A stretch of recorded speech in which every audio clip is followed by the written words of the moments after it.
All right, let's get on to the business of tonight, everyone. Yesterday, another governor of the People's Democratic Party, PDP, dumped the opposition party to join the ruling All Progressives Congress, APC.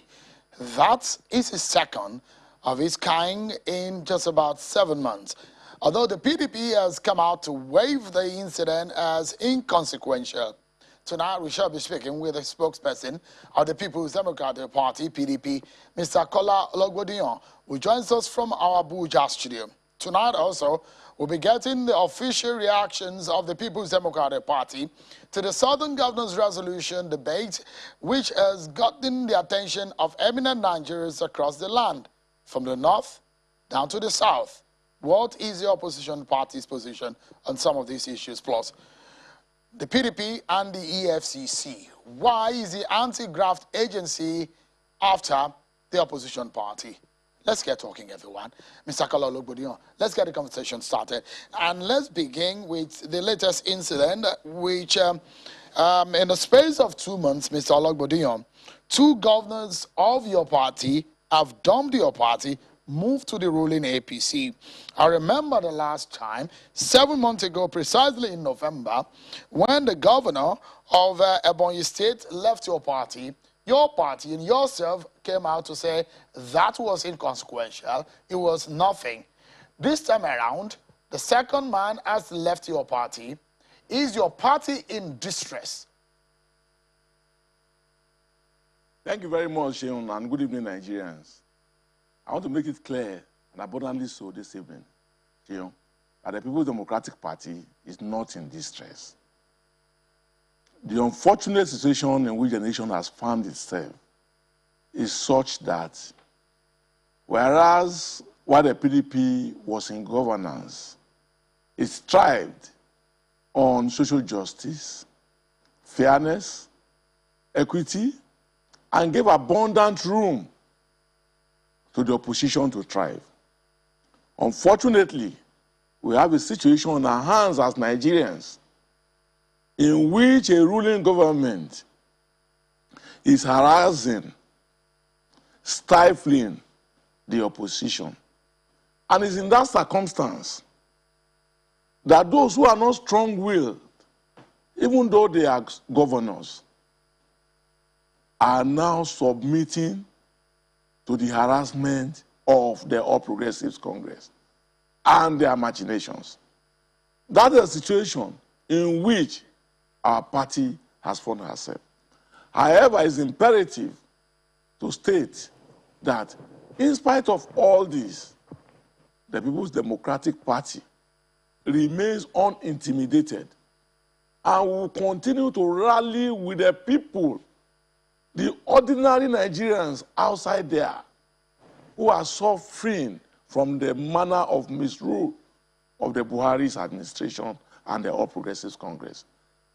And playing mind games and attracting governors and claiming that, oh, we have this number of governors will not help APC at the end of the day, because the power indeed lies with the people.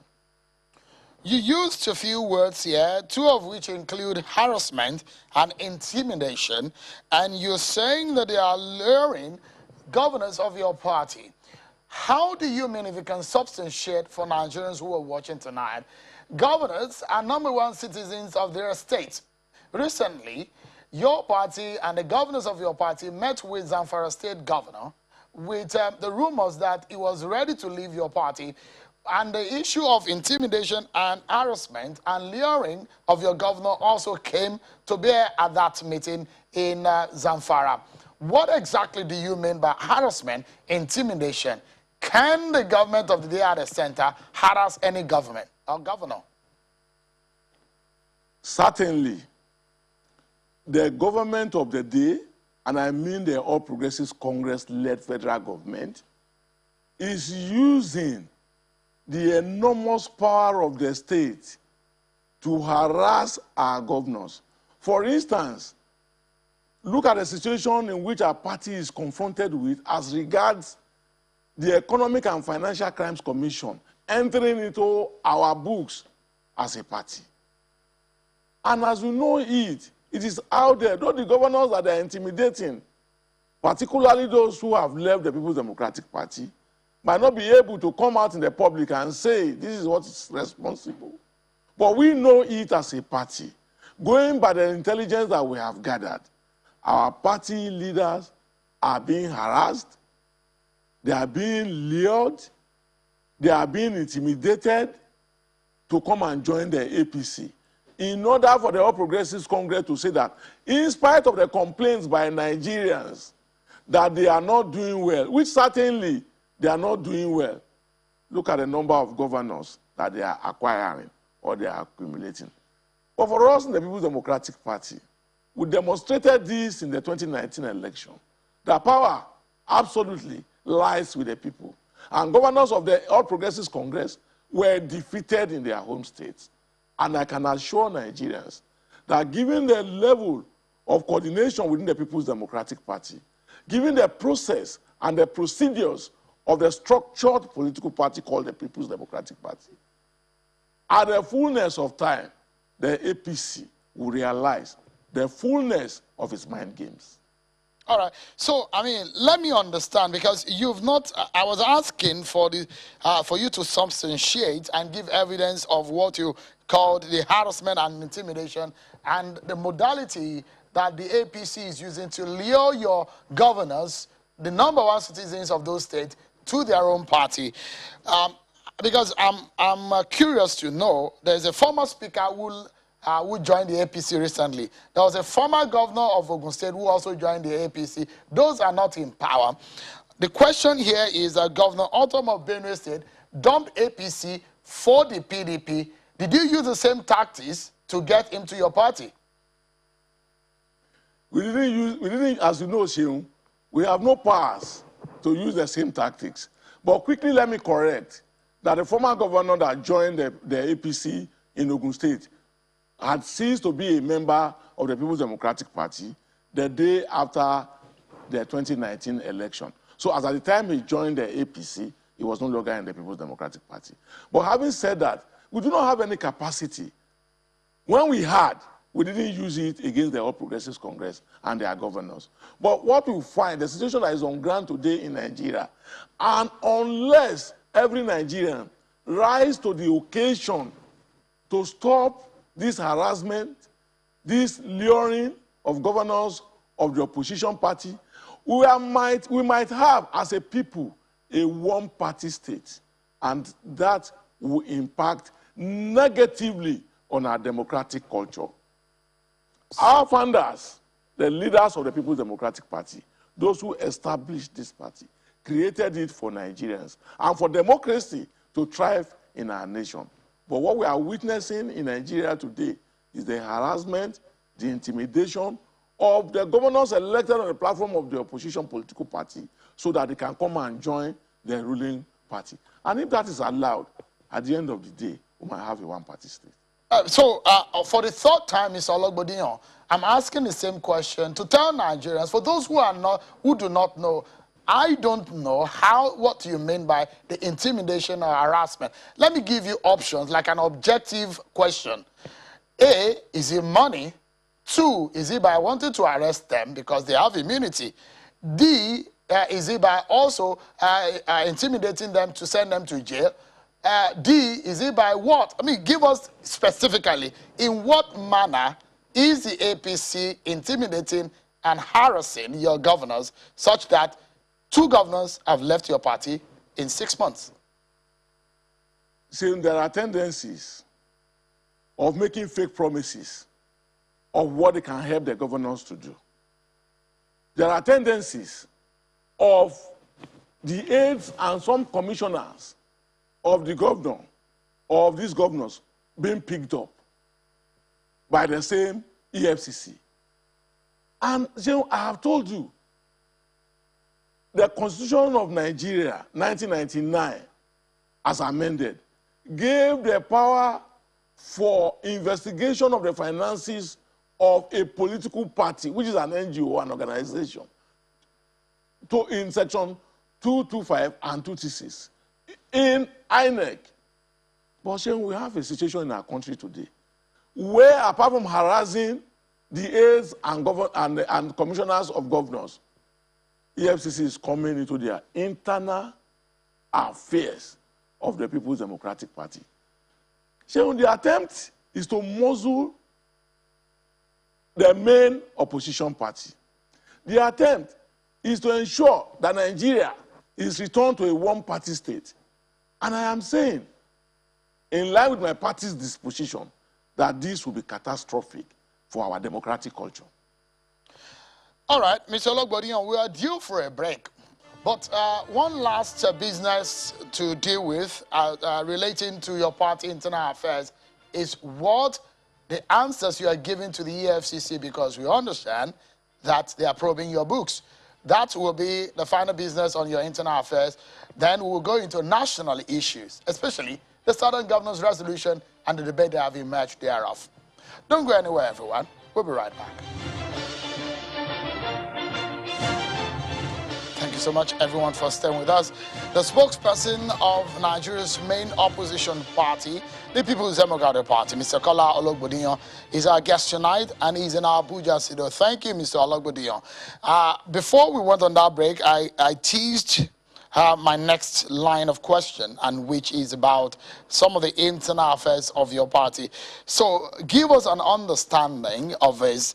The EFCC invited some PDP executives for questioning a few days ago. What can you tell us about this?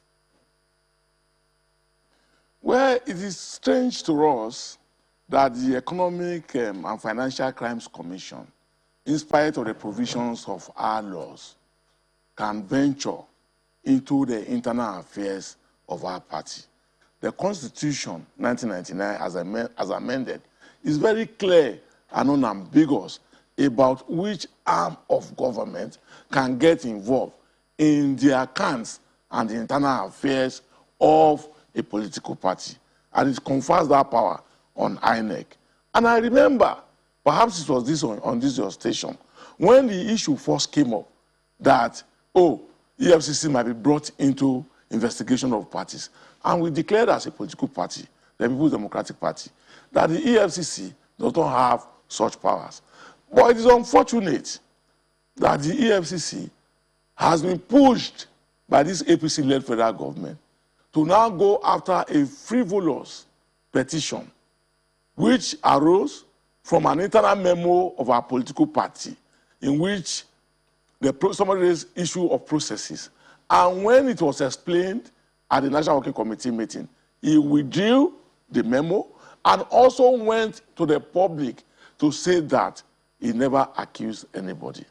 It is strange to us in the People's Democratic Party that the EFCC will leave APC where there are allegations of about 21 billion naira being stolen, and it will come into an opposition political party where issue of 10 billion had been raised. And we never, as a party, we never, since 2018 till date, raised 10 billion from sale of forms. So it is strange to us. However, as a political party that respects the rule of law, we have responded to the invitation by the EFCC.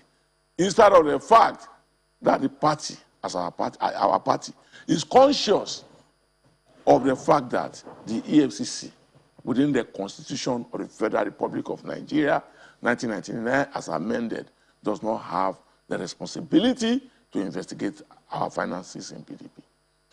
I guess further questions, further answers rather, to that matter will be targeted to the EFCC. So let's move into some national issues where your party has given its voice. And the National Assembly, the majority leader of, the minority leader in the Senate, Senator Ayinaya Abaribe, released a statement relating to the stance of the Attorney General on the comments he made on this station relating to the Southern Governor's resolution. And Senator Abaribe says that what is the correlation between spare part sellers in a rented shop or government designated area and marauding felony herders destroying farms, killing and raping, thus trampling on people's private properties and means of livelihood? Since this matter emerged, has your party come out with an official position on that statement? Sharon, you recall that we had a World Press Conference, which I want to say was very suggestive about the disposition of the People's Democratic Party as it concerns all issues being discussed in Nigeria today. And our position in the People's Democratic Party was very clear, that the answer to majority of issues being raised today lies in true federalism. And we have called for a restructuring that will allow for devolution of power for true federalism. Because in a federalist state where true federalism is being practiced, every state has its own law, apart from the general law, which is at the center. So on the issue of agriculture, for instance, on the issue of education, for instance, the center can regulate. But you do not, if for instance, Kogi State, where I come from, choose to practice ranching, and a herder came and said he wants to do open grazing, it will be told that in this state, we do not do open grazing here. What we do here is ranching. And if the herder feels that, oh, he cannot stay in a state where they practice ranching, he wants to go to a state where they practice grazing, open grazing, he has the liberty to go to a state where they practice open grazing.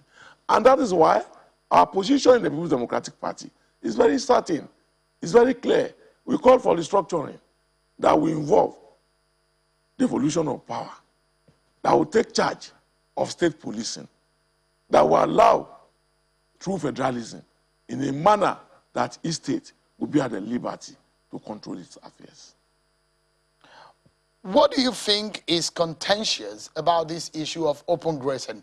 Because from our records, we know that the Governors Forum had come out, they have a position on this. The Northern Governors Forum have a position on it. Recently, the Southern Governors Forum also gave their position. Your party, Governors Forum, also gave a position on it. But in your own view, you are a Northerner, although you are called Ologbondiyan or a Yoruba name. What do you make of the contention on open grazing? Well, Sheon, it's very clear and it's unambiguous. I'm aware as a Nigerian and as a spokesperson of the People's Democratic Party that majority of the states, particularly the governors of the state, have agreed to ranching. But you know, we live in a country where culture and our attitude go into political situation. The expectation of Nigerians is that the federal government thought out a program which they call Ruga. And if majority of Nigerians are of the opinion that instead of going to Ruga, let us do ranching. What is wrong in allowing the processes or putting the processes that had been agreed in Ruga to ranching? What is the, and that's why our party demanded that let us have discussions, allow state actors like governors, like parliamentary leaders to sit down together. When I say parliamentary leaders, at the national and at the state, as well as the presiding officers, to take charge of the situation and think out of the box on how we can find solution to these problems. All right. Because the situation in which we are, and we have an absentee president, let other state actors take charge of the situation. But you know our neighbors, the APC, you know their problem is that they don't think. They do not have the capacity in any manner or capability in any manner to put down solutions to problems. Rather, they go for blackmail. They make allegations against our party. They made allegations against our party. They made allegations that were totally irresponsible against our governors. For us in the People's Democratic Party, we had been in government before, as they want to say always. We were 16 years in government. The situation in which Nigeria has been reduced to today was not operational when the People's Democratic Party was in All right, government. Mr. Ologbondiyan, we are out of time. We provide for solutions. All right. We provide for solutions. So it is left for them to take the solutions. All right. So we need to close now. So on a final note, just in about 20 or 30 seconds, you are not a party that is controlling the center, the federal government, but you have states where your party controls.